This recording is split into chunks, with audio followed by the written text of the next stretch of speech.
Drink it in, man.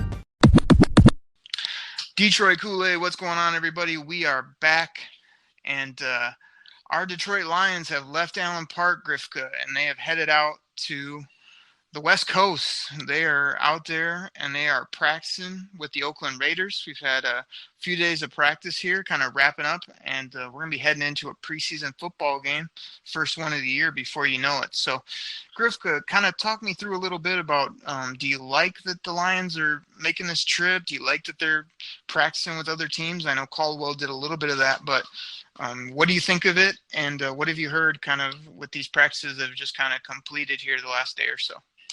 I really like that when teams practice against other teams like that in the preseason. One, so that way you're just not, banging on the same guys all the time. You're hitting another team. They're gonna run in practice is running vanilla stuff, but still you're seeing some other guys out there. Other techniques used by defensive ends. That. You might not face them during the year, but other guys you play against may, use those same things, either type of punch or type of swim or something like that. So you're not always lining up against the same guy. It's like, okay, this is his two moves. Expect one of the other ones. When, you get used to that, then you go play against somebody else or practice against somebody else. They do something totally different. So I really like when teams do that. And, it seems like the last couple of years, the Lions have really started to do that, and I know what Caldwell did that. But it's nice to see that, Matt Patton's first year, it's like he got into it, and said, hey, let's go. I don't know if it was him or if it was upper management ultimately decided it's like, hey, let's just go practice against somebody else. But especially, with it being, West Coast game, go out there, get your body adjusted to the time zone. I know Friday night when the game starts here in Michigan, it's going to be 10:30. So it's nice that your team's going to be at least adjusted to the time zone, because I think we all remember when that one year Rod Marinelli, they had the night game out in Oakland and he flew them out that morning, and then after the game flew right back. It's just like, oh, okay, I'm so glad it's like you're going to Meyer to pick up something. We're just going to go there and come back like it's some sort of business trip, like you're costing the Lions money. So you got to sharpen your shovel, Grifka. That's what Captain Rod was all about. His will was outstanding. Yeah, keep digging, looking for the light at the end of the tunnel. Yeah, okay. Yeah, but, what a buffoon. Yeah, but I like this. Like I said, it's just a matter of, you always hear the guys, guys on teams like, oh, it's always nice to hit somebody else. But if they're stoked to do it, I mean, it has to be a good thing. That's kind of the way I look at it. Yeah, here's my thought, man. Like, I was thinking you might do this, but I guess I'll have to turn back the clock a little bit. You can later in the podcast work in Ronnie Lott, Reggie White, make sure you get those guys in. But I want to turn the clock back around to like the 2000s, the Million Days, and that whole 2002 and on. Until recently with Caldwell, not only did we never practice with anybody, against anybody, once they stopped going to Saginaw Valley, remember there was years they never let the media in. They never even invited. I think there was a few years where they never even had an open practice to the public. So it feels like, again, going back to the Lions Country Club, where they were in their own little bubble. They didn't compete against anybody. They didn't have any ball players. And now I feel like we're ramping up the competitive level by bringing in teams, going to visit teams. And as you said, there's nothing but good you can get out of going and ramping up that competitive level, putting your guys in an awkward spot and having them compete against a guy that not only doesn't play for their team, but as you said, hasn't practiced against them maybe ever before. And you'll really see a little bit of what you're made of. So I love it from all aspects, especially the Lions going somewhere else. I feel like even when Caldwell did it, didn't most teams we went to Pittsburgh, so that was kind of a good test. But I think just going way out to Oakland and John Gruden, you know what I mean? He's a different bird. So just, you never know what he might throw at you. I love it from all angles. And what I've been hearing through the media and whatnot is that you're seeing some different things. Like, I guess at home here in Allen Park, Ragnow and the O-line is looking great, because we know that D-line depth on our side of the ball isn't really where we love it. But they go out to Oakland, I hear they're getting worked a little bit. Like Frankie Ragnow had a few struggles, and the O-line itself just wasn't looking as good. So those are the kind of things you get to see, I think, when you're breaking it up and when you're going against somebody that's not on your team doesn't know your plays, all that type of stuff. And anytime you get against another team in another environment, especially I've been hearing that the Raider fans, they're ridiculous. They're out there yakking and carrying on left and right. Anytime somebody's making noise, that gets these players excited. So I love it. Absolutely love it. Yeah, to kind of go along with what you're saying about how the teams are practicing against each other. Just reading a couple things. It's just I read somewhere that Slay was kind of challenging Carr. To it's just like hey, throw my way. I'm going to be sticky on your wide receivers. So Oh, yeah. That's good for Slay. I mean he faces a lot of us. Aaron Rodgers is in our division. Everybody's like Minnesota and Kirk Cousins, and Mitchell Trubisky's supposed to be on the rise. So Carr's a good quarterback. He's probably I'd call him at least top 12. In the league. So our defensive backfield and stuff like that, seeing somebody who's that good in camp other than Matt Stafford, I think that'll help them a lot. So it's nice that Slay, I'm a big fan of him. Always tout about him. So it's nice that he's hyped to go out there and do that. And I was also reading that it seemed like, I don't know if Patricia's having him do this, or if generally these practices you're not going 100%. But from what I've been reading and hearing, actually, that the Lions have been a little more the aggressors overall, with play calling on defense, stuff like that. So that, I don't know, like if Matt Pat's like, hey, run at 80% as opposed to 50. I don't know, but it's nice to hear that they're being a little aggressive, especially, going out to somebody else's backyard and practicing against them, like you said, with the fans out there yapping, hooting and hollering, that they're, trying to at least, quiet him down, by being a little more the aggressor. Oh, definitely. And like one thing I heard is that, day one, I think we had 3 or 4 picks, 1 or 2 from Slay. Shed got in there. Tease had a pick, and I guess Slay was straight up yakking at the fans. And then the next day, I guess, Slay got beat a couple times, and Nevin Lawson was really yakking at the fans. So to me, some of these reports you hear about a guy struggling or a guy, not doing well, I mean, it's football. When you go up against somebody, you're going to get whooped, and hopefully you're going to whoop some people. Like, it's going to happen. So I'm not one to make a huge about a couple reports here or there. What you really like to hear is overall, is this guy trending up? Is he, doing well when he should be, that type of thing. But I've heard the same thing you said, where there were reports coming out that we looked better in team periods. We looked more organized. We looked sharper across the board. And that's encouraging just because of the new staff and because, you do have some young talent across the board. I was reading a report just recently that the Lions ranked 15th overall in the NFL when it comes to when they kind of look at and rank your players that are 25 and younger. So we're right in the middle, if not the upper half of the pack when it comes to young talent on this football team. So I think that's encouraging, and new coach and a young team that can go out in this different environment and look good. That's a good thing. The other thing I want to throw out is, I know a report came out that Stafford, had a few great balls to Marvin again. Marv seems to really be doing great. But the other thing I don't like to hear is Stafford missing on some wide open deep balls, or, looking okay, but not real crisp when it comes to some of these team oriented things. I want to hear those reports that he's just, the ball's not touching the ground and this guy is sharp. Or how frustrating is it, Grifko, on those Sunday games when a guy runs free and Stafford cuts it loose and the ball's overthrown, he puts his hands on his helmet. Like, I know he's going to hit and miss, but I want him to make those throws. I feel like Peyton Manning, here, I'll turn back the clock and give you some classic names. Peyton Manning, Brett Favre, these guys, they didn't miss open receivers, man. They just didn't, They're putting the ball where it needs to be. And, I mean, this isn't an indictment to him, but I just don't want to hear many reports where he's missing wide open guys or not looking sharp, especially in practice. Like, yeah, I would agree. I would agree with you on that because, I mean, I hate to say it, but the guys who do that, Aaron Rodgers, always, it's like if I get one of his wide receivers breaks free, 30 yards downfield, 40 yards downfield, it seems like the ball's ending up right in their hands. I hate that. And like you said, it's just like, oh, this guy's, he's by the defensive backs. Oh, he overthrew him by 10 yards. It's just like, come on, man. You're right. That's scoring right there. And that's what we're missing. And then it's those big plays that, can kill the defense, take a lot of the wind out of them. And it just seems like, I hate to say it, it just seems like that's what Aaron Rodgers does.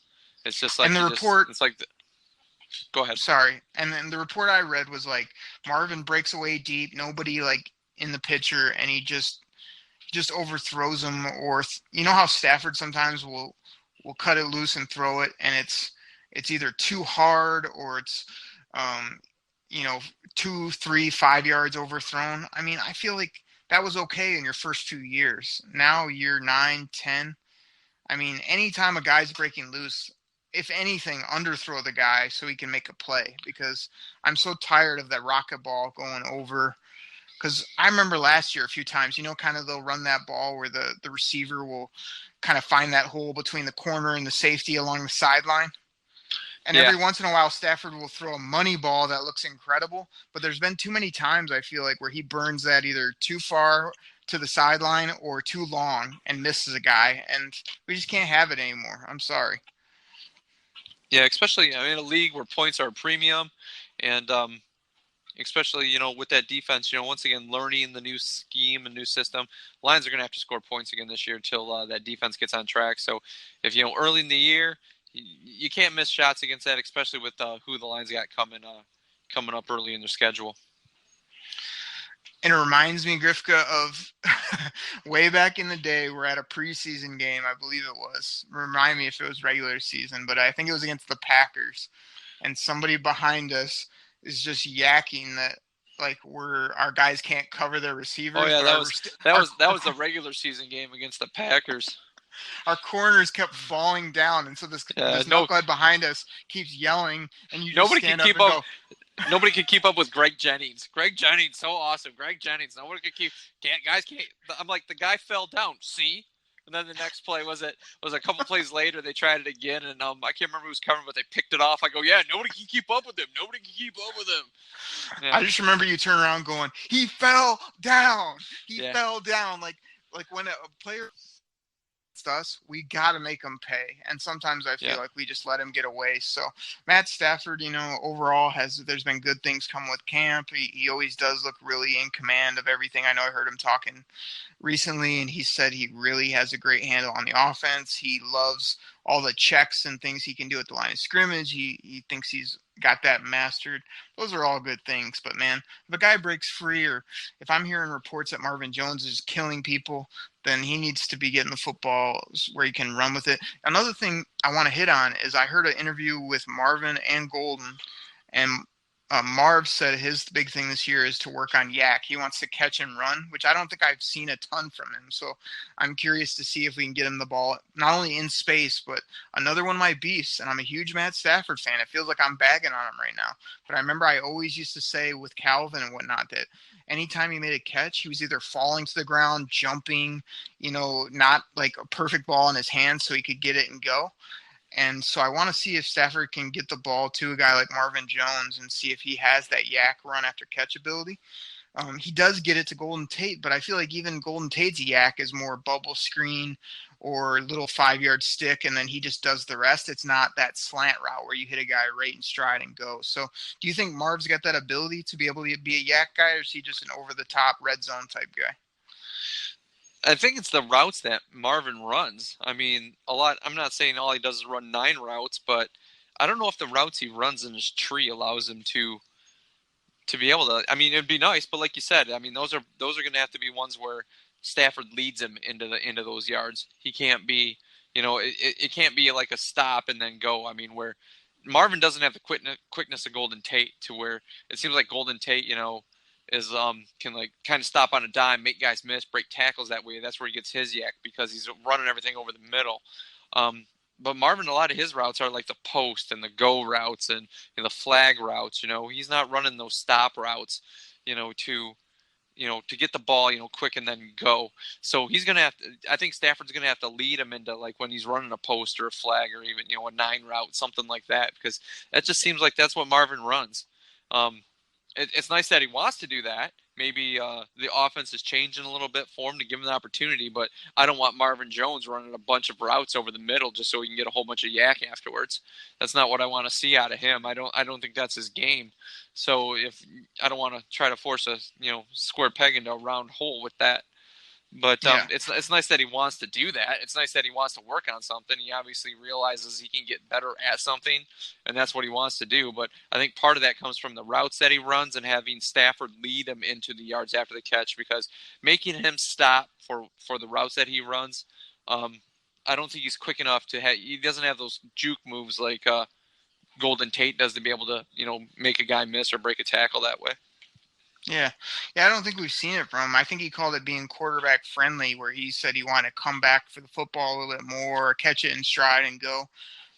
He is athletic and super slender and has some decent speed, and so I think he could catch balls in stride and run. He just hasn't done it. But like you said, I like too that he's just looking at himself and critiquing and saying, hey, maybe I can add this to my game. Tate was just kind of ready to rock and roll. Seemed like he knows what he does and is ready to do it again. Let's talk some defense, Grifka, with them out in Oakland.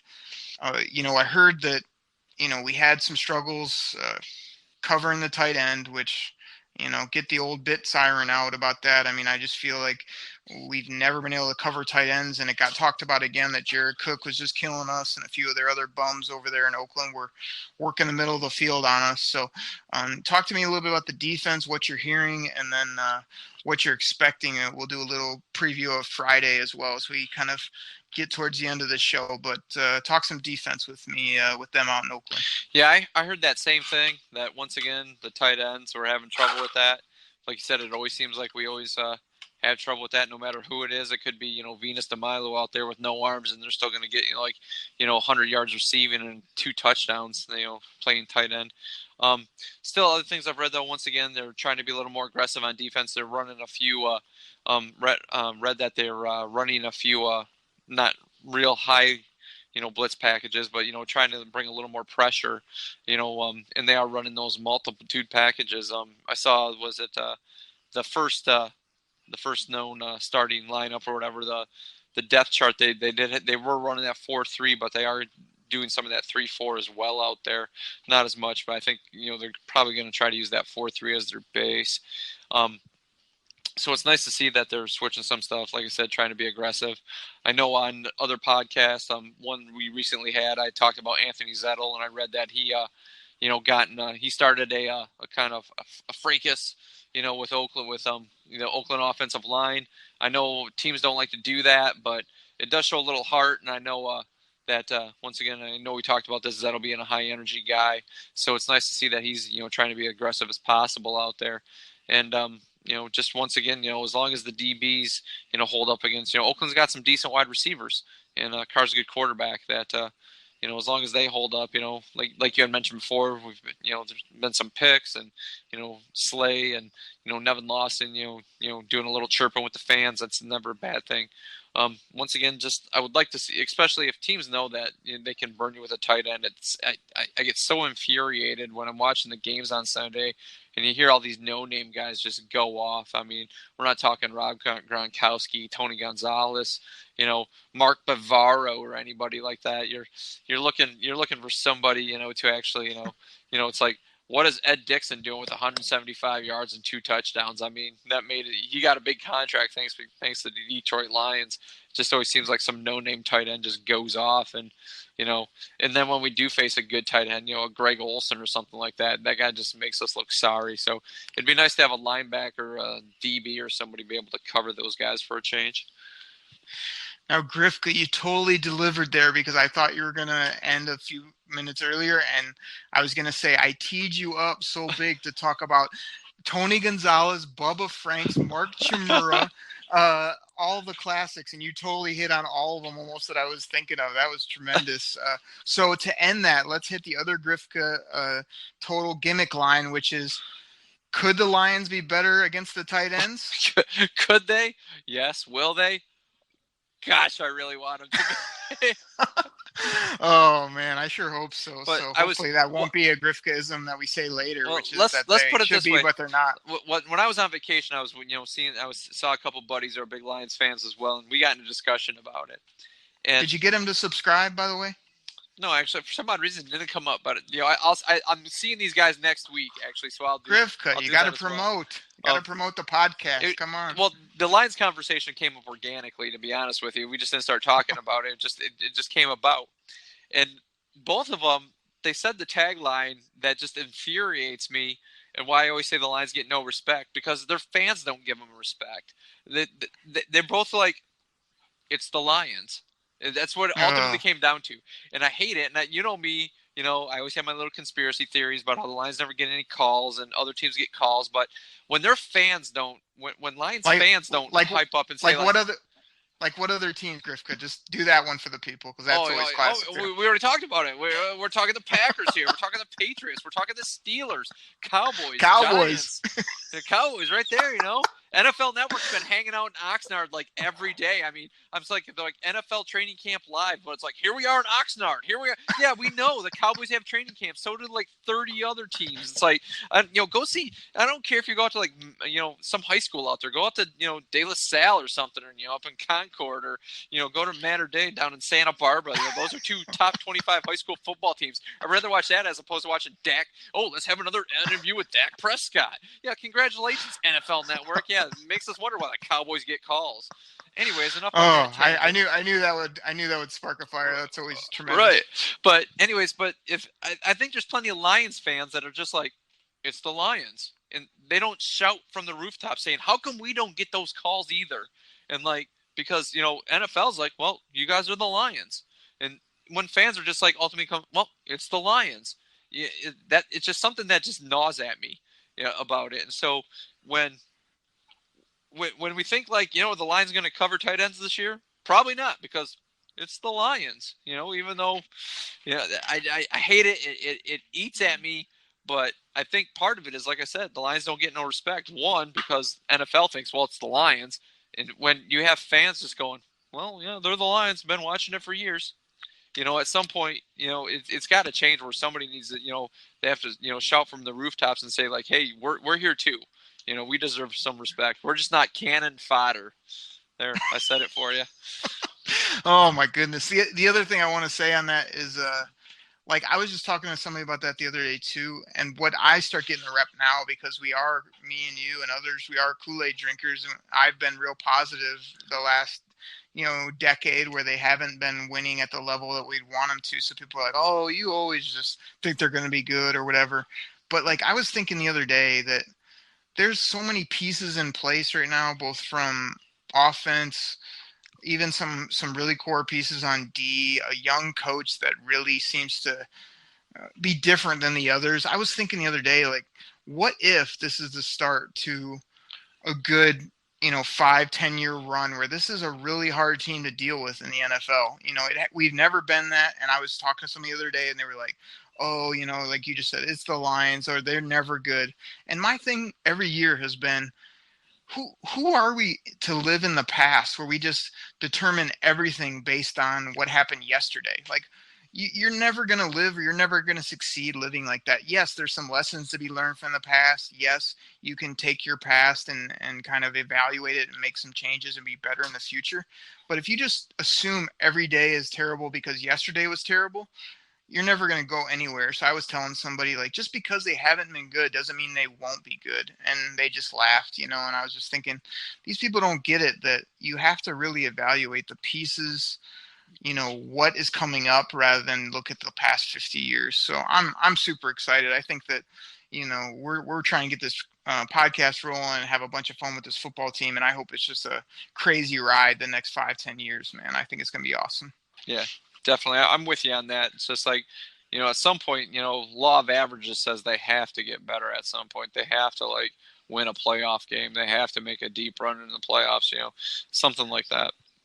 I've done a few random shout outs here on the podcast to other Lions podcasts or other people that I like listening to. So shout out to Freddie the Pizza Man, who was always on Matt Derry's podcast, Locked On Lions. He's got a new T-shirt, Grifka, and it's the SOL shirt, but it's Stafford's our leader instead of the old SOL that everybody says. So shout out to him for being positive and for kind of trying to put a spin on it, and tired of hearing that same SOL BS that we've been hearing for years. So Grifka, let's bring it back real quick. So we've talked a little bit about the Lions out against the Raiders. Again, it's just practice. It's just a few team practices. So we've hit on a few things. There was one other thing I wanted to hit on with you with that, but I do want to transition into the game. So one thing we sort of brought up before about this Miles Killebrew playing linebacker, we've got Diggs back there listed as the starting strong safety with GQ as the free safety. How do you think, again, just from a global perspective, talk about some of the things you're seeing, or do you think this defense is coming together, or is there a good chance that by week 3 or 4, we're going to be saying, oh man, this defense, it really is, a lower tier defense, and we just didn't want to admit it? I think it's coming together, but I still have my reservations about our linebacking core. I realize we got a couple new starters back there, and was it Davis in his second year? So I think we'll ultimately be okay, with the D line and especially the defensive backfield. To be honest with you, I think our defensive backfield is maybe, I'm talking like a fraction of a step below the Minnesota defensive backfield in the division. But I think our defensive backfield can be real close, if not on par with the Minnesota defensive backfield. I'm just worried about our linebackers. Like you said, like we had mentioned before, covering the tight ends. It's a new scheme. It's 2 new guys. And for as much as everybody says, an O-line needs to gel together, I really think a linebacking group needs to gel together. You always, I know a long time ago, I remember when the Lions signed Larry Foote off Pittsburgh, and Larry Foote was doing really well in Pittsburgh, and they signed him. It's like, oh, great, man, great, we got a linebacker. And then you start reading stuff and seeing stuff. It's like he was kind of out there freelancing, doing his own thing. Then all you're doing is leaving other guys hanging out to dry if you're just trying to do your own thing. So that's, for as much as they say an all line needs to, be together, I really think a linebacking core, especially on the defense, needs to be together, because a lot of times D-line's just like, okay, you guys go get the quarterback. You guys run these gaps, take up these 2 guys so linebackers can make plays. And that's what they do. But, your linebackers are the ones reading the play sideline to sideline, watching for the draw, watching for the play action, as your defensive backs are, the corners are really locked on the wide receivers, and, the strong safeties up there, once again, trying to kind of read it, as well as your free safeties back there, kind of just patrolling, make sure nothing gets behind them. So that's where I'm kind of worried about that. I'm really hesitant. It's nice that we got Kennard and Christian Jones, and, I know we talked about, Jalen Reeves-Maybin, and they're trying to, maybe, get, Killebrew on the field, and Davis second year, we figured he's taken, his work ethic as, outstanding, but that's the one part of the defense I'm worried about. See, that's funny you say that, because as much as I've talked in the past about wanting to see our O-line and running backs and whatnot, to me, the linebacker is not only the most interesting, but to me, I think one of maybe the most improved areas of the team, just from a size perspective, an ability to fit the scheme, an ability maybe to get after the quarterback from a blitzing perspective in games. So I think that I'm really excited about him. I like your point about gelling, that sometimes you only think, well, the O-line has to work together and maybe the back end. But I agree with you. The linebackers need to be a unit. But I'm excited because we've got new blood there. And I don't know. I probably shouldn't be that excited about Killebrew getting a shot there. But when I look at his size and some of the things I've seen in the first couple of years where he's not as good in coverage, but he is a pretty decent thumper, and he has enough speed because he's played safety in college in different areas, that I think on the outside he might be kind of an intriguing prospect, not a guy you're seeing out, a nice depth player if he could find a role for himself, or if they could call him a linebacker, but maybe he's just a crazy blitzer. He's a guy that when we know a run game is coming, he's basically an outside linebacker, but all he's doing is coming up to kill the run game. I think that'll be interesting to watch, as well as how do they use Kennard? Is he going to be flying off the edge, or does he drop? I have really no idea. I've never seen this guy other than a couple plays when I was watching a Giant game against the Lions. and I noticed him. So that'd be exciting. I guess what I'm excited about, and this kind of leads us into the game itself on Friday. Again, it's preseason, so we don't expect to see much, but I just can't wait to see the defense, see maybe if they draw up anything unique, that kind of catches my eye. And, we've been talking a lot about the DBs and safeties, but I'm just curious to see if we do have a lot better coverage, because I feel like they're getting this pass where, our DBs and safeties are so much better. I feel like for the last 5-10 years, we haven't been able to cover anybody. So preseason or not, I'd love to see us come out, get some deflections, maybe get a pick early, and show that, it's going to be hard to pass on the Lions this year. Yeah, that's what I'm hoping to see too. I don't know if they'll really draw up anything special. I mean, I'm expecting to see just a lot of vanilla stuff, maybe just some basic blitzes, stuff that they, maybe have run. I don't want to say run in the past because it's a different scheme, but just your basic blitzes, nothing to put anything on tape for teams that we play against this year. Anything really new. I'm thinking maybe the offensive line may play a tiny bit longer. Yeah, maybe I'm not saying maybe a quarter, just because those guys, I realize, Wagner and Lang and Glasgow were here last year and Decker played half the year, but I think those guys really need to be, one cohesive unit for this team to be successful. So I think those guys may play a little longer. They may play a little longer each preseason game, first couple and then into the third where, they play into the third quarter. So I'm hoping that kind of happens because I really want this offensive line to gel, and because that can only help the running game and keeping our quarterbacks upright. So it might be one of those things like if they're still in there halfway in the first quarter, they look dominating because they're playing against a bunch of third stringers, from Oakland. But at that point maybe it's just a little confidence boost and just getting technique down, calling out defenses. Graham Glasgow's calling out the defense what to look for, as the center. So that's what I'm hoping happens. I'm hoping it's not like one of those things where they're out there with the first drive with Matt Stafford, then they're pulled, and then we're seeing Crosby and Mahalik or those other guys that we're always talking about, Robinson or whatever, just Wesley Johnson, we know those guys. They need work, and there'll be plenty of other times. But I really want the offensive line to, get a lot of reps, just to, get that cohesive unit, trying to get that going together. Yeah, man, good stuff. Throwing it back to you real quick. Give me some quick hitting names on people that you think might either jump off the page or somebody that you're going to be queuing on come Friday night, first preseason game. Probably, like I said, I know I mentioned before, we're not going to see the guys a whole lot, but once again, that inside slot guy, I'd really want to see Jace Billingsley, see what he can do, because I think this is his last hurrah.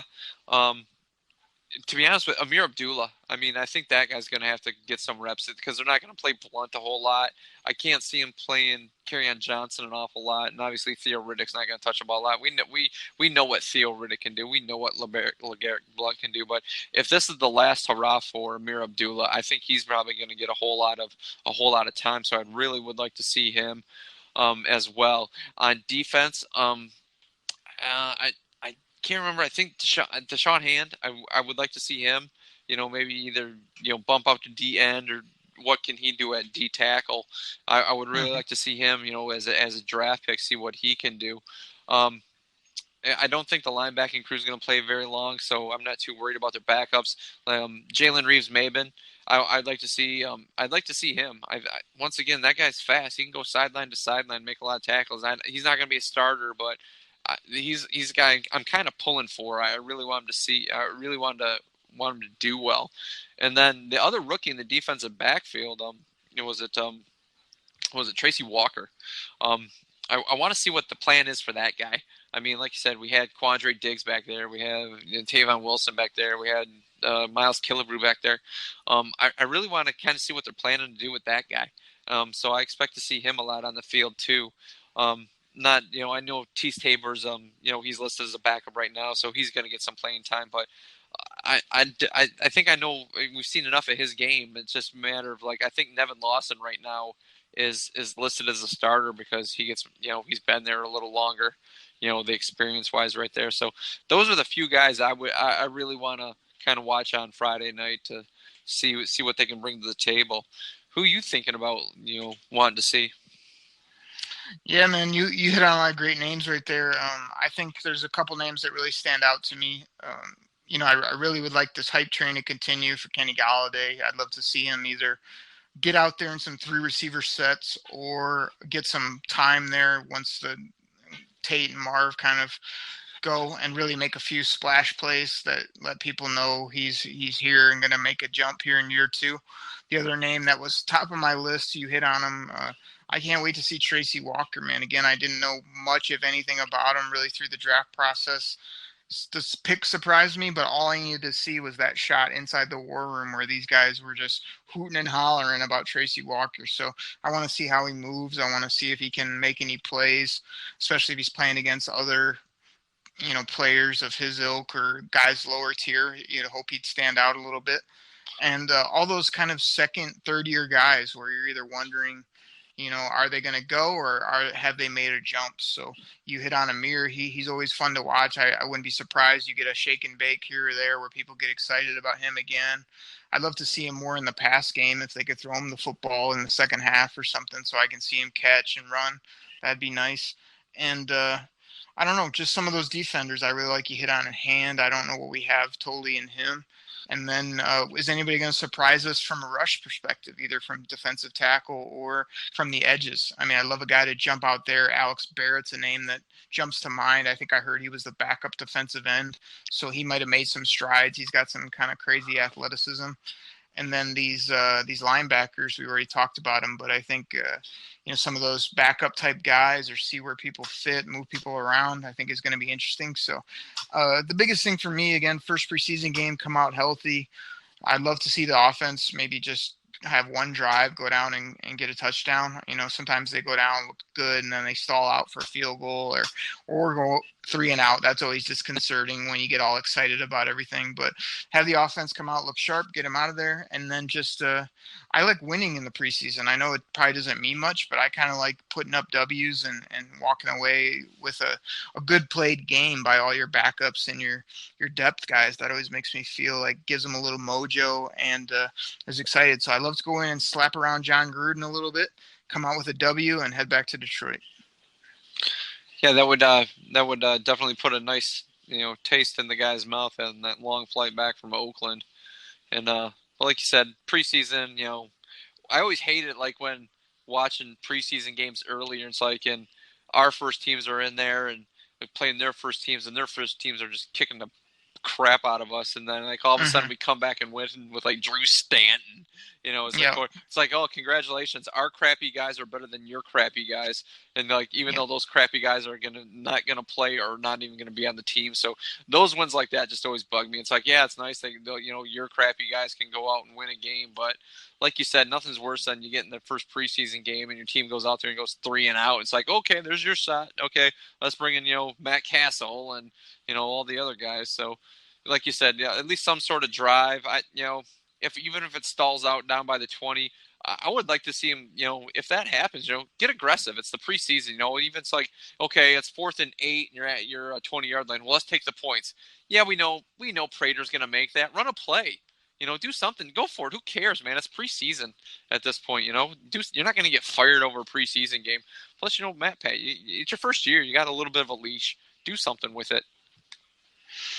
Yeah, man, good stuff. I'm expecting Gruden to pull up a couple of, jokers out of his sleeve too. He seems like a guy that will just, he knows the spotlight will be on him. He'll want to like out coach, the other side or make, himself look good. So I expect some crazy stuff coming from Oakland. And the biggest thing is to get out healthy, man. I don't feel like we've had any big injuries yet. Cross our fingers, knock on wood. And I think that if we can just get out of this, not only looking decently sharp, but for the most part, stay healthy and be ready to rock and roll come Monday Night Football when me and you will be in the building.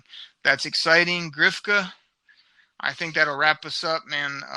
Everybody out there, I want to tell you that there's a couple ways you can reach out to us now.